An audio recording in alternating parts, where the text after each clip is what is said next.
दुनिया भर में अपने उल जुलूल फैसलों के लिए मशहूर और तानाशाह और सनकी के नाम से जाने जाने वाले किम जोंग उन एक बार फिर से चर्चा में हैं। उत्तर कोरिया पर पूरी दुनिया की निगाहें टिकी हुई हैं। जहां लोगों की आज़ादी को वहां का सनकी तानाशाह किम जोंग उन कैद करके रखता है, तो वही परमाणु हथियारों को जमा करने से लेकर घातक हथियारों को बनाने की होड़ भी उसके लिए शौक है। ऐसे में पूरी दुनिया उत्तर कोरिया को खतरा मानती है। ऐसे में खुलासे ने पूरी दुनिया को स्तब्ध कर दिया है।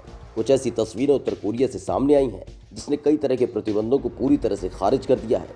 आइए आपको इस वीडियो के जरिए बताते हैं आखिर क्या हो रहा है उत्तर कोरिया में, जिसकी वजह से एक बार फिर से उत्तर कोरिया की चर्चा होने लगी है। बस आप बने रहिए वीडियो के आखिर तक। परमाणु हथियारों को लेकर बढ़ रही उत्तर कोरिया की भूख। दक्षिण कोरिया से 36 का आंकड़ा रखने वाले उत्तर कोरिया के सनकी तानाशाह की हरकतों ने पूरी दुनिया को परेशान कर रखा है।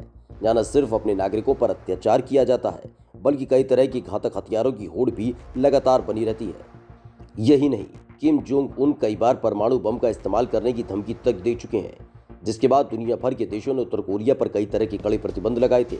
लेकिन इस बीच एक तस्वीर ने एक बार फिर से पूरी दुनिया को चौंका कर रख दिया है, जिसमें खुलासा हुआ है कि उत्तर कोरिया के तानाशाह किम जोंग उन के परमाणु हथियारों को लेकर भूख खत्म होने का नाम नहीं ले रही है। दरअसल जो तस्वीर सामने आई है वो सैटेलाइट के जरिए ली गई है। उन तस्वीरों के जरिए पता चला है कि उत्तर कोरिया प्रतिबंधों के बाद भी बाज नहीं आ रहा है और अपने परमाणु कार्यक्रमों को लगातार बढ़ा रहा है।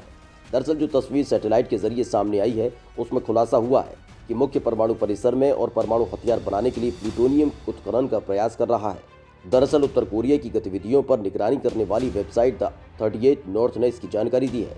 ये सब कुछ उस संकल्प का हिस्सा है जो हाल ही में किम जोंग उन ने ली थी। दरअसल कुछ सप्ताह पहले ही किम जोंग उन ने अपने परमाणु हथियारों का जखीरा बढ़ाने का संकल्प लिया था। इसके साथ ही जो सैटेलाइट तस्वीरों के जरिए रिपोर्ट सामने आई है वो आंखें खोलने वाली है, जिसमें साफ साफ बताया गया है कि उत्तर कोरिया के यांगबियोन परमाणु परिसर में स्थित कोयला आधारित बिजली संयंत्र का परिचालन 2 साल तक बंद रहा, लेकिन अचानक से 2 साल बाद एक बार फिर से शुरू हो चुका है। वेबसाइट द 38 नॉर्थ की तरफ से जारी की गई सैटेलाइट तस्वीरों में गौर से देखने पर साफ पता चलता है कि यांगबियोन परमाणु परिसर में स्थित कोयला आधारित बिजली संयंत्र में गतिविधियां फिर से शुरू हो चुकी हैं और वहां से धुआं निकल रहा है। दरअसल फरवरी के आखिर और मार्च की शुरुआत में संयंत्र से कई बार धुआं निकलता देखा गया। वेबसाइट पर जारी रिपोर्ट में लिखा गया है कि इससे ऐसा लगता है कि उत्तर कोरिया द्वारा परमाणु हथियारों के लिए आवश्यक प्लूटोनियम के उत्खनन के लिए पहले इस्तेमाल किए जा चुके परमाणु ईंधन के पुनः प्रसंस्करण की तैयारी हो रही है। वेबसाइट की रिपोर्ट की IAEA ने भी कर दी पुष्टि। दरअसल परमाणु हथियार बनाने और उसके प्रसार पर रोक लगाने वाली और निगरानी रखने वाली संस्था IAEA ने भी उत्तर कोरिया के परमाणु कार्यक्रमों को लेकर जारी की गई नई रिपोर्ट की पुष्टि कर दी है, जिसमें कहा गया है कि एक बार फिर से उत्तर कोरिया परमाणु बम बनाने की ओर बढ़ रहा है। दरअसल परमाणु हथियारों को बनाने के लिए 2 चीज़ें ज़रूरी होती हैं, एक तो संवर्धित यूरेनियम और दूसरा प्लूटोनियम। और सैटेलाइट तस्वीरों की रिपोर्ट में बताया गया है कि उत्तर कोरिया प्लूटोनियम जमा कर रहा है। हालांकि इसमें यह भी बताया गया है, इसका एक मतलब ये भी हो सकता है कि संयंत्र को रेडियो एक्टिव कचरे के निपटने के लिए तैयार किया जा रहा हो। वहीं इस हफ्ते की शुरुआत में अंतर्राष्ट्रीय नाभिकीय ऊर्जा एजेंसी ने भी उत्तर कोरिया में परमाणु संस्थानों के चालू रहने की पुष्टि की है।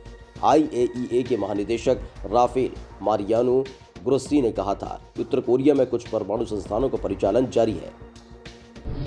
2006 में उत्तर कोरिया पर लगे थे प्रतिबंध। दरअसल उत्तर कोरिया दुनिया में ऐसा देश है जिसे लेकर हमेशा संशय बना रहता है और उसकी सबसे बड़ी वजह है वहां का सनकी तानाशाह किम जोंग उन, जिनकी नीतियां और फैसलों की हमेशा आलोचना होती रहती है। ऐसे में सनकी तानाशाह किम जोंग उन ने परमाणु बम बनाने और वक्त पड़ने पर उसका इस्तेमाल करने की धमकी भी दी थी, जिसके बाद दुनिया भर ने उत्तर कोरिया पर कई तरह के प्रतिबंध लगा दिए थे। तो वहीं किम जोंग उन की जिद लगातार जारी रही, जिसके बाद उत्तर कोरिया के ऊपर साल 2006 से ही प्रतिबंध लगे हुए हैं। उत्तर कोरिया कहता रहा है कि उसके ऊपर से प्रतिबंधों को हटाना चाहिए, तो वहीं अमेरिका ने कहा कि जब तक परमाणु कार्यक्रम बंद नहीं हो जाता तब तक प्रतिबंध जारी रहेंगे। लेकिन सिर्फ उत्तर कोरिया का परमाणु कार्यक्रम ही चर्चा का विषय नहीं है, बल्कि जिस तरह से इसका विस्तार हो रहा है वो भी लोगों को चौंका देता है। दरअसल स्वतंत्र प्रतिबंधों की निगरानी ने पिछले महीने कहा था कि उत्तर कोरिया ने 2020 तक अपने परमाणु और बैलिस्टिक मिसाइल कार्यक्रमों को बनाए रखा और विकसित किया था। इसके लिए साइबर हैक के माध्यम से चुराए गए $300 मिलियन का इस्तेमाल किया गया। गौरतलब है कि उत्तर कोरिया के पास हैकिंग के लिए एक अलग विंग है,